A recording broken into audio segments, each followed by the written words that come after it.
Welcome to Kick Off the Tip Off with Noah and Gage. I'm actually down here on the field right now with Rich Rod. WVU just clinched the 2025 Big 12 title. I'm here with Rich, man. It is just such a successful season. Everything that you could ask for. All right, Gage. Now that fun and games is over with, let's get into covering the West Virginia Mountaineers 2025 football season. Let's go, man. Schedule.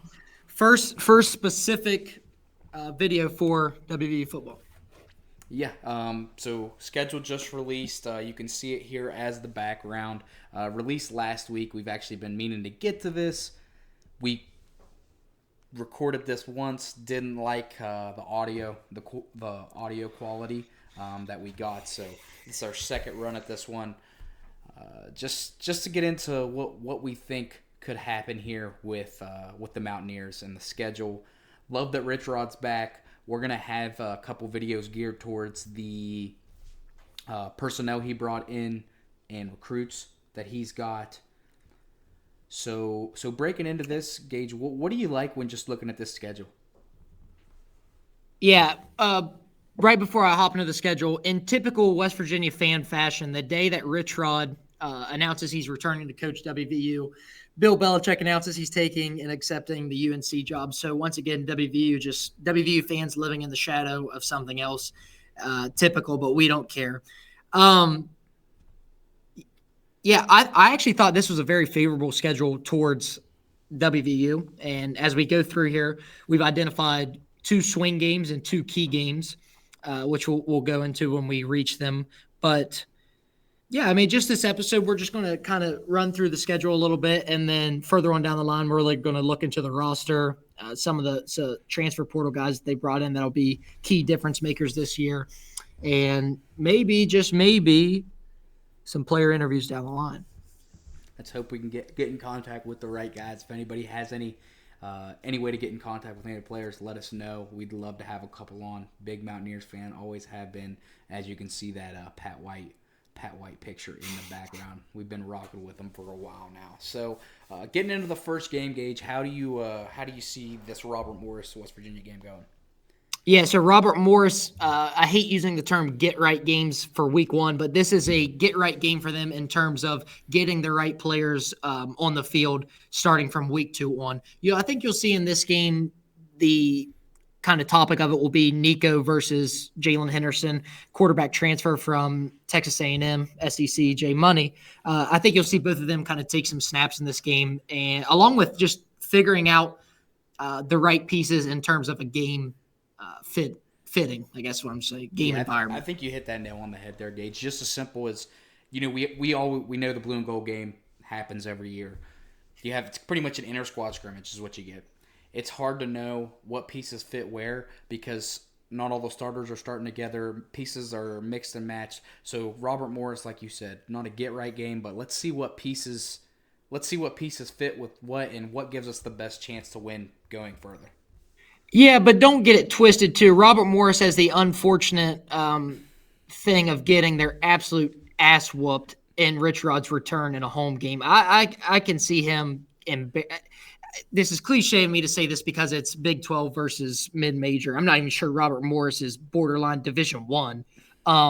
But, yeah, he's going to look to put some smiles on WVU fan faces for sure. Yes, sir. Going into next, we have an intriguing game here. We go down to Athens to Ohio to play the Bobcats. Yeah, before we get into this, I want you to touch on the fact that we are traveling to Ohio. We're traveling to Athens. Explain that. So just getting into it, just through a little research, didn't take me long, but we signed a 3-year contract with Ohio. We will go there this year, and then the following 2 years, they do come to Morgantown to play at Milan Pushker Stadium. So just looking into that matchup, Ohio's no slouch. They won a lot of games in the MAC last year. Looking into what they did, just coincidental, Ohio and Jacksonville State were supposed to play. So Rich Rod was supposed to play Ohio before he accepted the job. Jacksonville State lost a pretty good handful of players to the portal as well. But actually, a few key players did play. I believe their quarterback, obviously Tyler Huff, he played. Cam Vaughn, who's now with WVU, he played. Jared Bowie had a huge game coming back to West Virginia. He's a guy we got in the portal. He come to join Rich Rod in Morgantown, but he's been down in Jacksonville State for the past couple years. So, yeah, Ohio, no slouch for a second game in Athens. That could be a sneaky trap game, which is why I say it's so key for them to figure things out in that Robert Morris game, because this is not a game you want to go into and have any doubts at quarterback or offensive line, receiver, DBs. You better be ready to go. Ohio last year 11-3. They ended their season on a 7-game win streak, and they beat Jacksonville State 30-27 in the Staff DNA Cure Bowl. The MAC they continue to just produce good teams. Toledo beats Pitt. They beat Pitt in the past bowl game. Crazy game, went into overtime. I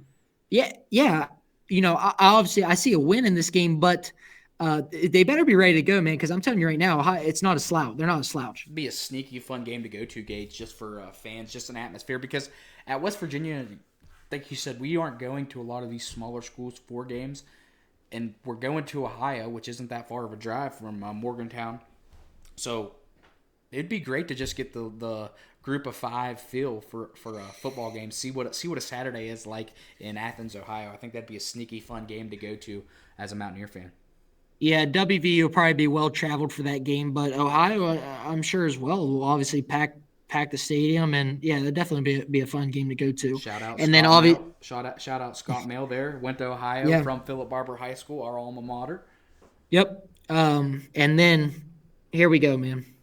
Week 3 at home versus Pitt. You take it away first.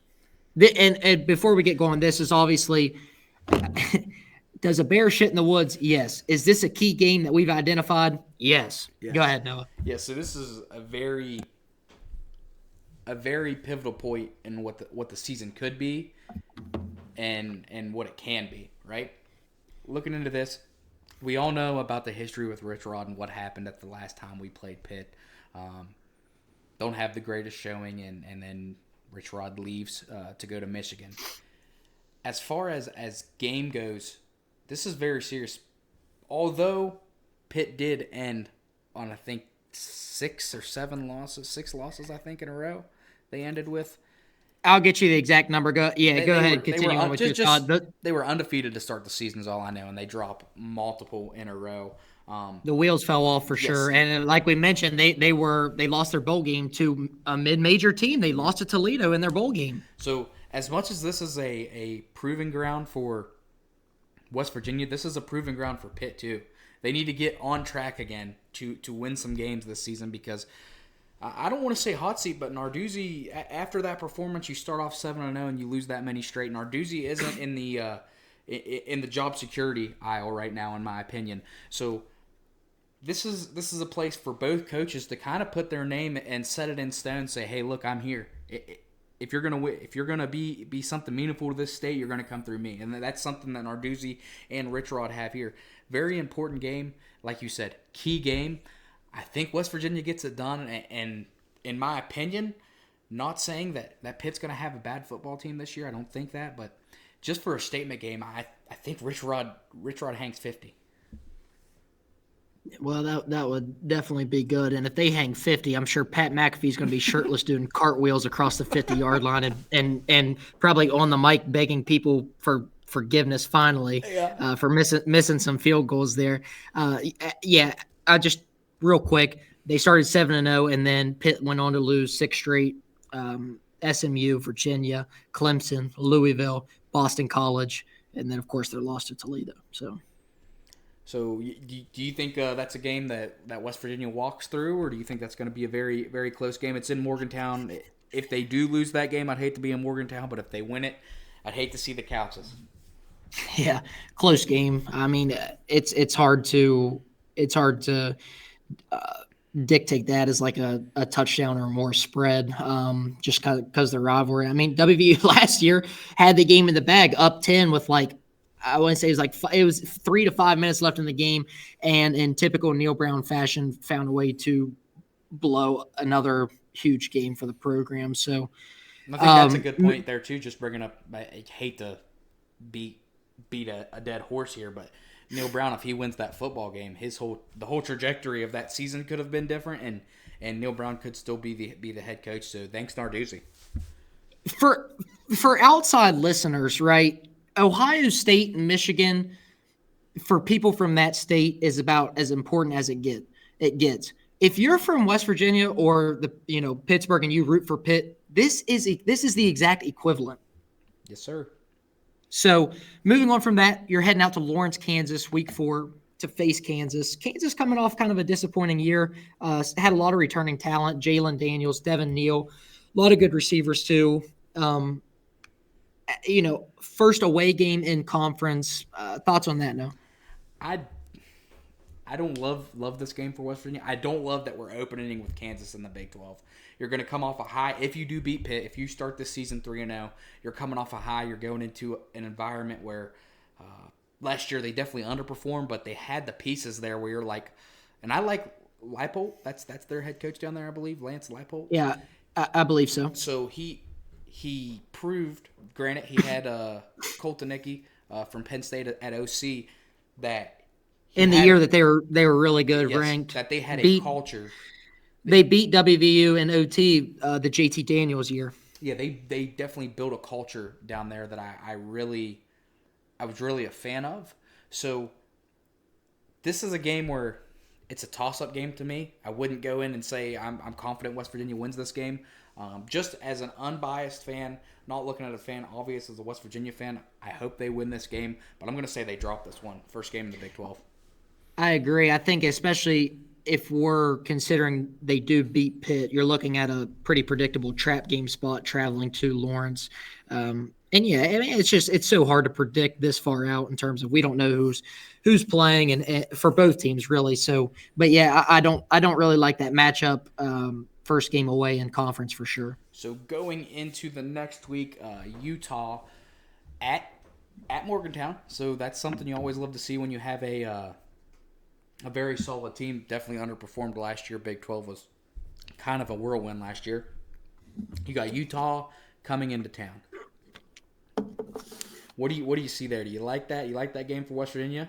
Yeah, so I think this is one of the games we saw as a swing game. Can really determine your season. Utah just weird. The whole Cam Rising thing. He's 30 years old. Dude, come on now. We'll see what direction they decide to go. Obviously, as of right now, I believe their quarterback is Isaac Wilson, the younger brother of Zach Wilson. So it helps that this game is at home. I like that spot for them. As we say, swing game. If you win this game, it can propel your season. If you somehow find a way to lose it, it can really, really hurt your season. Yep. So you got a win or a loss there, Gage? I'll give it a win. Give it a win. Okay, so right now, just looking through the first 5, we're 4-1. You're sitting 4-1. Yep. 4-1. Then you go out to BYU. Very interesting game here. BYU Friday night game. BYU was kind of outside of. I don't know. I think BYU was actually more surprising than Arizona State for me. Not because of. I just think BYU kept getting it done when it was like, no, it's not going to happen. I think BYU was a little bit more surprising, although Arizona State ended up winning the championship. What do you think goes on in this game? Well, BYU, sneaky Big 12 team. I mean, they beat Colorado in the bowl game, and Colorado had all of their guys going. I mean, it's not like they were resting starters. Both Travis Hunter and Shadur played. I mean, they're a good football team. Jake Retzloff, former JUCO quarterback, actually at BYU, he's just a gunslinger, man, and they're extremely good. Obviously, last time I'll say it, not sure roster construction wise what teams will look like, but this is a loss for me. I do not like this on a Friday night at BYU. It'll probably start at like 10 Eastern for us. It'll just be miserable. Yeah, I don't like this game for us as well. That's why going into the next week at UCF, I think this is what we identified as another swing game here against UCF, going down to Orlando. Scott Frost returning. I thought that was another thing. I think that Sorry. Go ahead. No, go ahead. Go So I ahead. Go thought ahead. Go that ahead. was another thing. Scott Frost getting hired down there. That was something that actually got swept under the rug when Rich Rod got hired, and then additionally on top of that, Bill Belichick. So I think Scott Frost returned to Orlando, kind of got pushed down the I don't know, big news in offseason college football. So Yeah. just looking at this, UCF, this is a swing game because, like we said, you could be here with two losses if everything goes how we predict it to. You could be here with two losses in the Big 12 one win. UCF sets you up at even for a couple teams where we think you kind of have the edge on, in my opinion. So UCF, like you said, you go into Orlando, got to go away. It's a back-to-back, the only back-to-back road stretch in our schedule. So I like Yeah. going to UCF. You have to win this game because, like I said, it puts you to 500. You get TCU back at home the next. I like West Virginia against this team just because I like Rich Rod over Frost, in my opinion. Yeah. I'm actually going to disagree with you here on this one, just because I think when we identified two swing games, just until I'm proven otherwise, you're going to win one and lose the other. So just this being that second game we've identified at Orlando, coming off, traveling to BYU and then returning and going to Orlando, just kind of some rough travel. I think I personally would have us having a 2-game skid right there. Gotcha. So going, actually coming back to Morgantown, got TCU. Do you like that one for us? Yeah, and then this one I would have us as a get right game. TCU sneakily enough, Jack Beck, who was obviously their stud receiver this past year, he'll be like a day 3 pick in the NFL draft. They had some talent across the board last year, but after coming off the 2-game skid back home, I have this as a win. Then we go to Houston. So I like us against Houston. In my opinion, I don't think. I think Rich Rod's finally at that time after that BYU UCF game. I think Rich Rod's going to finally start to say, oh shit, okay, this is what the Big 12 is now, right? We're going to play long distance travel. We're going to have travel. We're going to have things. These are things that matter for preparations during the week. These are things that don't matter. I think Rich Rod settles in here and we get a win, go back to back and get a win against Houston. Yeah, you're obviously not going to lose every single away game in conference, because personally, I have them losing at Kansas, at BYU, at UCF. So I think this is the Big 12 game in conference that they win away. I do have them getting a win here versus Houston. It brings us to, some would say a key game. Not. I don't think you or I identified this one as a key game, but Colorado at home. Yep. This is going to be interesting. I think just for even the environment, you bring Dion into town. I think it'll just be a fun environment. I think there's going to be a lot of rockiness in that program. You had Travis Hunter, you had Shador, you had a lot of receivers that were really good. You lost a lot of talent. I think they're going to stumble this year. You had all that talent the past 2 years and you didn't get it done. I don't think I'm going to believe in that program this year. Not because Dion's a bad coach, but I think there's a lot of rebuilding to do there, even though I know they always have good portal classes and they recruit at a high rate. I think there's some question there. And I think at this time, I think we kind of addressed this together.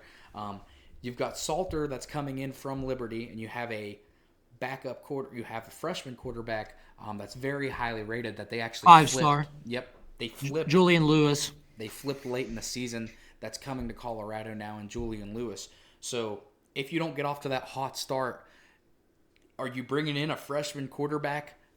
You bringing him into Morgantown to start the first game, and if that happens there, that definitely goes in West Virginia's favor to me. Yeah, that's a great take. Colorado, you're having to replace Shador, 4,134 yards, 37 touchdowns, and then Travis Hunter, 1,258 receiving yards with 15 receiving touchdowns. That in no way can be replaced in 1 year. That paired with the fact that, at that point in the season, what are you seeing? Are you getting Salter and a good Colorado team at that point, or are they 500 and they throw the reins to a freshman quarterback, Julian Lewis, who, if it comes to that, I really like WVU's chances with a freshman quarterback coming into Milan Puskar Stadium. I think this, as of right now, without really knowing a lot, is a win for WVU. which I think a lot of people might raise their eyebrows at that. But what does Colorado look like with Dion post Shadur? Because we haven't saw it yet. Jacksonville State, he had Shadur and Hunter. At Colorado, Shadur and Hunter. So what does this look And I like think now? the thing is too, quarterback to head coach relationship is very important, and you had that father son relationship there for 2 years now. Now you're going to have to coach somebody up in a situation where they're playing big time football, whether it be a freshman or whether it be somebody that's coming from a group of five school out of Liberty. You're going to have to coach these quarterbacks differently than you have because you had expectations out of your son, but you knew he had a base foundation of what you understood of football and what he understands of football. So I think there's definitely a difference there. Yeah, on top of just the overall talent that he possesses. I mean, he's a top he probably be a top 5 pick in the NFL draft this year. Him and Cam Ward have the same quarterback trainer. So I mean, just super talented player at the most important position in football. So next, going into Arizona State, the Big 12 winner of this year. I think this is a game I kind of changed my mind on earlier, where I told you UCF I thought was a loss. I now actually think this is a loss because I think you're going to go on a 3-game win streak here, and you're going to be on a high, and you walk into Arizona. I don't love this place for West Virginia. No, me either. And Arizona State is a couple plays away from beating the Texas Longhorns this past playoffs. A crazy game that happened there, but yeah, I guess the story for Arizona State this year, similar to Colorado, is how do you replace Scadabo's production? Scadabo coming off a 1,700-yard year with 21 rushing touchdowns. Can Sam Levitt, their quarterback, thinking of a good word here, kind of counteract some of that production that he had? Can he have a bigger year, maybe surpass 3,000, 3,200 passing yards? He ended the year with roughly around 2,800 passing I yards. think So that's something they need to address this spring is receiver, because I think if they do have a couple receivers in that Texas game, I think it's a different story in my opinion.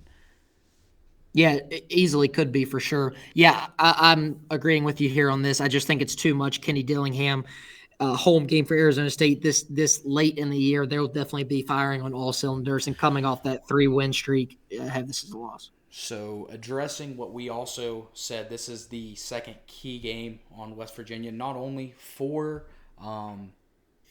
the season, but I think this also gets a little progression into the offseason and what the next season can be with Rich Rodriguez. Obviously, this season at that point isn't over. But if you lose the games we kind of addressed, you're going to lose. You're probably not in college football playoff contention. So I think this Texas Tech game is not only a key game because it also sets up things in the offseason and sets up your next season. Also key because we don't play Texas Tech very well. We haven't played Texas Tech very well. And that's dating back to, I mean, man, like Geno Smith, Tavon Austin days. It seems like anytime we would go into Lubbock, Texas, that is right. They are in Lubbock. Yep. Yeah, it seems like anytime we were gone there, man, you were walking out with a loss. So it Unless does you're help. Skylar Howard and you play a little Patrick Mahomes action there, I got to throw that one Yeah. out. Yeah, I got you. Skylar Howard winning championships over in Japan now, and Mahomes, fifth losing his Super Bowl. But yeah, yeah, get your cheap one in. I hear you. But it does help that Texas Tech is coming here playing us at home. But yeah, definitely a key game. I don't want to say make or break your season, but kind of like you touched on, like can give a lot of momentum going into the next season. Yeah. Got a win or a loss Yeah. here. Give me a win. Yeah, I mean, give me a win. like Hey, Rich Rod's not losing another end of the season. I'm just saying he's not losing it. yeah, I'll pull my WVU card fan right here. I'll chalk it up as a win for sure. So just to close this episode out, Gage, we've went through wins, losses on the schedule, 25 minutes on the schedule cover. So just looking at this ceiling and floor, and I'll give you my ceiling and floor, and we can get out of here.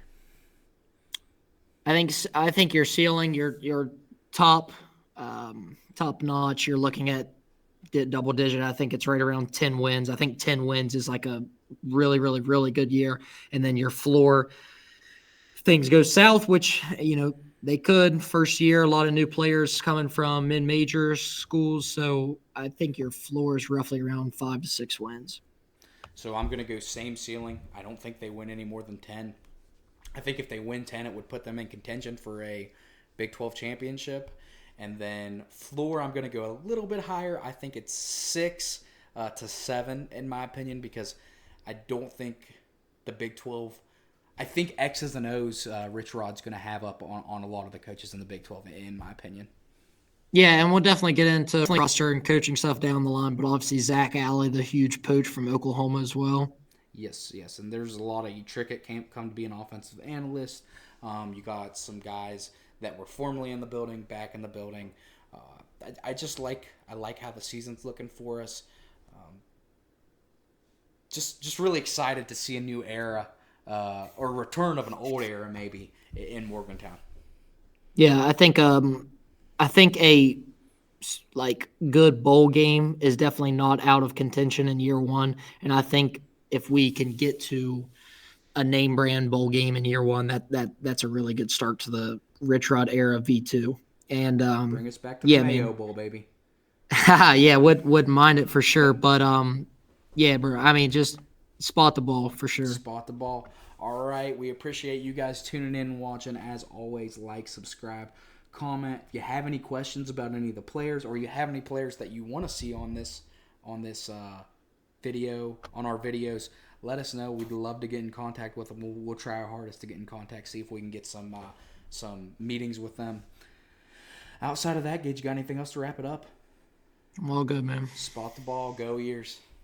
Let's go, brother.